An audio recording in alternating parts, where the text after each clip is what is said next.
Hi friends, welcome to open gate academy. Friends, ఈరోజు మహాభారతంలోని introduction అనేది చెప్పుకుందాం. మొట్టమొదటిసారి మహాభారతం యొక్క ప్రవచనం ఎక్కడ జరిగింది అంటే నైమిషారణ్యంలో జరిగిందనమాట. ఫ్రెండ్స్ గుర్తుపెట్టుకోండి, మొట్టమొదటిసారి మహాభారతం యొక్క ప్రవచనం ఎక్కడ జరిగింది అంటే నైమిషారణ్యంలో జరిగిందనమాట. ఈ ప్లేస్కి జరిగింది అంటే ఆ ప్లేస్కి ఎంతో కొంత ఇంపార్టెన్స్ అయితే ఉంటుంది కదా, దాని గురించి ఒక చరిత్ర ఉంది. అది ఇప్పుడు మనం ఈ క్లాస్లో డిస్కస్ చేద్దాం. ఎప్పుడైతే శ్రీకృష్ణుడు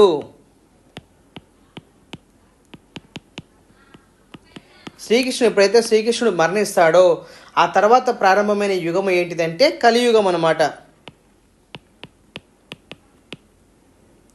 ఈ కలియుగం అనేది ప్రారంభమైంది. అయితే ఈ కలి యొక్క ప్రభావం చేత ఎవరైతే వసుడైతాడో అతనికి ఎటువంటి బాధలు ఉండవు. కానీ ఎప్పుడు కూడా ప్రాపంచిక సుఖాలకు దూరంగా ఉంటూ దేవుడి సేవకి దగ్గరగా ఉన్నప్పుడు ఈ కలి అనేది వెంటాడుతూ ఉంటాడు అనమాట. అలా ఆ వెంటాడుతున్నప్పుడు మనం పూజలు చెయ్యమన్నమాట, దేవుడికి దూరం అయిపోతుంటాం. అందుకని ఈ మునులు ఏం చేశారంటే బ్రహ్మ దగ్గరికి వెళ్ళి ఒకసారి రిక్వెస్ట్ అడిగారు అనమాట. స్వామి, ఈ భూలోకంలో కలి ప్రభావం లేని ప్రదేశం ఏదైనా ఉంటే చెప్పండి, మేము అక్కడ నిత్యము దేవుని స్మరణలో ఉంటాము అని చెప్పి అడిగారనమాట. అప్పుడు ఈ బ్రహ్మ ఏమన్నారంటే, నీకు ఒక ఇరుసు ఇస్తాను, ఒక ఇరుసు, ఒక రింగ్, ఇది ఆ ఇరుసు ఇస్తాను. అది అలా దొల్లుకుంటూ వెళ్తూ ఉంటుంది. ఎక్కడైతే అది శిథిలమై పడిపోతుందో ఆ ప్రదేశంలో మీకు కలి ప్రభావం ఉండదు. మీరు అనుకున్నట్టు తపస్సు, జపము, యజ్ఞాలు అన్నీ మీరు చేసుకోవచ్చు అని చెప్పి బ్రహ్మ చెప్పారనమాట. అప్పుడు వాళ్ళు ఆనందంతో ఆ యొక్క ఇరుసు వెంబటి వెళ్తూ ఉన్నారనమాట, ఆ చక్రం వెంబటి వెళ్తూ ఉన్నారనమాట. అలాగా పడిన ప్రదేశమే నైమిషారణ్యం. అలాగా ఈ ఇరుసు పడ్డ ప్రదేశమే నైమిషారణ్యం అన్నమాట. అంతటా అక్కడ ఏంది, కలి ప్రభావం ఉండదన్నమాట. అయితే ఆ నైమిషారణ్యంలో ప్రవహించే నది ఉంటుంది అనమాట. ఆ నది పేరు గోమతి నది. అలా ఆ నదిలో స్నానం చేయడము, ఉదయం, మధ్యాహ్నం, సాయంత్రం 3 పూట్ల సంధ్యావందనం చేసుకోవడము, తర్వాత ఎప్పుడు అనునిత్యము కూడా దేవుడి నామస్మరణలో వాళ్ళు లీనమైపోయి ఉండేవారు అనమాట. అట్లా జరుగుతున్నటువంటి అక్కడ ఒక యాగం జరుగుతుందన్నమాట. దీర్ఘసత్ర యాగం అంటారు దాన్ని. ఏమంటారు? దీర్ఘసత్ర యాగము అంటే 12 సంవత్సరాలు జరుగుద్ది అనమాట. ఈ సత్రయాగానికి ఋత్వికులు అనే వాళ్ళు ఎవరు అంటే అక్కడ ఉన్నటువంటి మునులే అనమాట. యజమానులు కూడా ఋత్వికులే ఉంటారనమాట. అంటే ఏంటిదంటే ఫలము అంటే ప్రతిఫలం ఆశించే వాళ్ళు ఉండరు. వాళ్ళంతా కూడా లోక సంరక్షణకి, లోక సంరక్షణ కోసం మాత్రమే చేసేవాళ్ళు అనమాట. ఎటువంటి ఫలితం వారి కొరకు చేసించేది కాదనమాట. ఫర్ ఎగ్జాంపుల్, మీరు ఈయన రామాయణంలో క్లాస్ విన్నట్టయితే అక్కడ దశరథ మహారాజు ఎందుకొరకు చేశాడు అంటే అశ్వమేధ యాగము, పుత్రకామేష్టి యాగము. దేని కొరకు చేశారు? తనకి పుత్ర సంతానం లేదు కాబట్టి ఫలితాన్ని ఆశించి చేసేదనమాట. కానీ దీనికి ఫలితం అనేది యజమాని అనేవాడు ఉంటాడనమాట. కానీ ఈ దశరథుడు చేసిన దానికి యజమాని ఎవరంటే దశరథుడు అనమాట. అట్లా వీరి కొరకు చేసేదాన్ని అది ఆ యాగం అనమాట. ఇదేంటంటే లోకహితం కోసం చేసేదనమాట. అంటే దీనికి యజమాని లేకుండా ఈ ఋత్వికులే యజమానులై ఉండి లోకము కోసం తపస్సు చేస్తూ ఉంటారనమాట. అట్లా కోరిక లేకుండా చేసే యాగం అనమాట. అట్లా ఆ దీర్ఘసత్ర యాగం జరుగుతుందనమాట. అక్కడికి పురాణ పురుషుడు వచ్చారనమాట. అతని పేరేం పేరంటే ఉగ్రశ్రవుడు.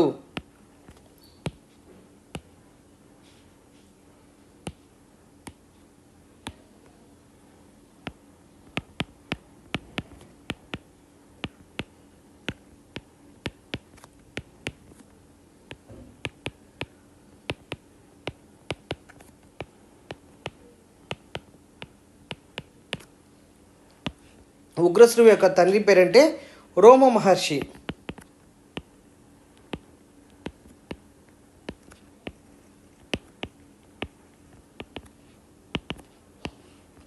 ఇతని కూడా సూతుడు అంటారనమాట. జనరల్గా సూతుడు అంటే రథసారథి అని, అదేవిధంగా పురాణ పురుషుడు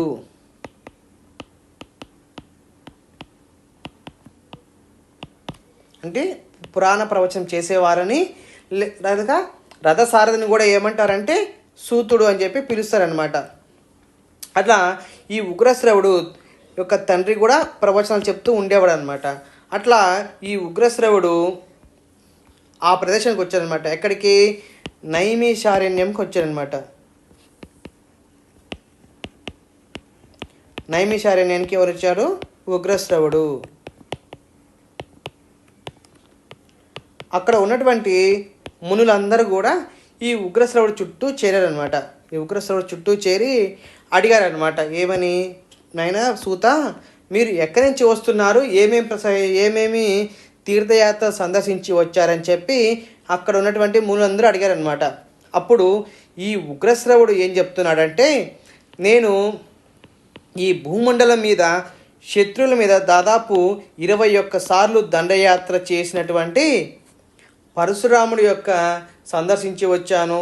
అదేవిధంగా పాండవులకి కౌరవులకి జరిగినటువంటి కురుక్షేత్ర యుద్ధం ఏదైతే ఉందో దాన్ని సందర్శించి వచ్చాను. అలాగా కొన్ని తీర్థయాత్రల పేర్లు చెప్పారనమాట ఈ ఉగ్రశ్రవుడు. అయితే అక్కడ ఉన్నటువంటి మునులు ఏమన్నారంటే, వారికి కథలు వినడం అంటే చాలా ఇష్టం. ఈ ఉగ్రశ్రవుడికి చెప్పడం ఇష్టం అనమాట. అలాగా ఈ మునులు ఏమడిగారంటే, మాకు ఏదైతే సరి అవుతుందో మీరు చూసిన వాటిని మాకు వివరించండి అని చెప్పి ఈ మునులు అడిగారనమాట. ఈ ఉగ్రశ్రవుడు చేసినటువంటి తీర్థయాత్రల్లో ఏదైతే మాకు ఉపయోగపడుతుందో మునులు చెప్పండి అని చెప్పి అడిగారనమాట. అప్పుడు ఈ ఉగ్రశ్రవుడు ఏం చెప్పాడంటే, వ్యాసుడి చేత రచించబడినటువంటి మహాభారతంలోని అనేక పవిత్రమైన కథలు మీకు నేను చెప్తాను, వినండి అన్నాడు అనమాట.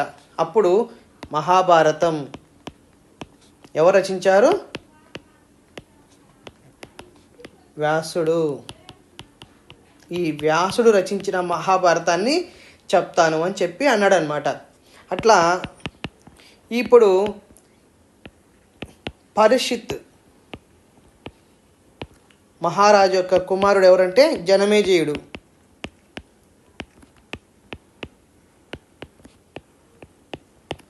అతను ఏం చేస్తున్నాడంటే సర్పయాగం చేస్తున్నారనమాట. ఈ సర్పయాగం చేస్తున్నప్పుడు పరీక్షిత్ మహారాజు కుమారుడు జనమేజయుడు అతను చేస్తున్నటువంటి యాగం పేరు సర్పయాగం. ఆ సర్పయాగం చేస్తున్నప్పుడు ఈ జనమేజయుడు అడిగాడనమాట, ఎవరిని? వైశంపాయుడిని.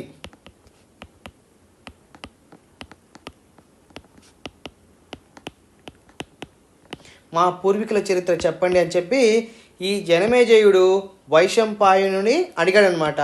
అప్పుడు ఈ వైశంపాయనుడు ఈ మహాభారతాన్ని చెప్పాడనమాట. వాళ్ళ పూర్వీకుల చరిత్ర, ఈ జనమేజయుడి యొక్క పూర్వీకుల చరిత్రని ఈ వైశంపాయనుడు చెప్తున్నప్పుడు నేను విన్నాను అని ఎవరు విన్నారు ఇక్కడ? ఉగ్రశ్రవుడు. ఈ వైశంపాయనుడు చెప్తున్నప్పుడు ఈ ఉగ్రశ్రవుడు ఈ మహాభారతాన్ని విన్నాను, అది మీకు నేను చెప్తానని చెప్పి, అది మీకు అవసరం అని చెప్పి మునులకు చెప్తున్నాడు అనమాట. అలాగా ఈ మునులకు చెప్తున్నాడు అనమాట మహాభారతాన్ని. ఆ యొక్క ప్రదేశం యొక్క ఇంపార్టెన్స్ అయిపోయింది. అదేవిధంగా నైమిషారణ్యంలో చేసినటువంటి ఏంటిది అంటే దీర్ఘసత్ర యాగము. ఎన్ని సంవత్సరాలు చేస్తారంటే 12 సంవత్సరాలు చేస్తారనమాట. ఆ నైమిషారణ్యంలో కొన్ని కీ పాయింట్స్ అనమాట. ఇది ఇంపార్టెంట్ మెయిన్ ఎగ్జామ్కి. 12 సంవత్సరాలు యాగం చేస్తున్నారు. ఎక్కడ? ఏ ప్రదేశంలో? నైమిషారణ్యంలో. తర్వాత అక్కడ ప్రవహించే నది పేరు ఏం పేరంటే గోమతి నది. అదేవిధంగా మొట్టమొదటిసారి మహాభారతాన్ని ఎక్కడ చెప్పబడింది అంటే నైమిషారణ్యంలో. తర్వాత అక్కడ చెప్పిన వారు ఎవరు అంటే నైమిషారణ్యంలో మహాభారతాన్ని మునులకు చెప్పిన వారు ఎవరు అంటే ఉగ్రశ్రవుడు. ఈయన్నే సూతుడు కూడా అంటారనమాట. సూతుడు అంటే ఈ పురాణ పురుషులని సూతుడు కూడా అంటారనమాట. సూతుడు అంటే ఎవరు? ఒకటి రథసారథి, రెండోది పురాణ పురుషులని సూతుడు అంటారనమాట. ఓకేనా ఫ్రెండ్స్, నెక్స్ట్ క్లాస్లో మహాభారతాన్ని వ్యాసుడు రచించినటువంటి మహాభారతంలోని 18 పర్వాలు మీకు నేను ఇన్ డీటెయిల్గా ఎక్స్ప్లెయిన్ చేస్తాను. ఓకేనా ఫ్రెండ్స్, థ్యాంక్ యూ.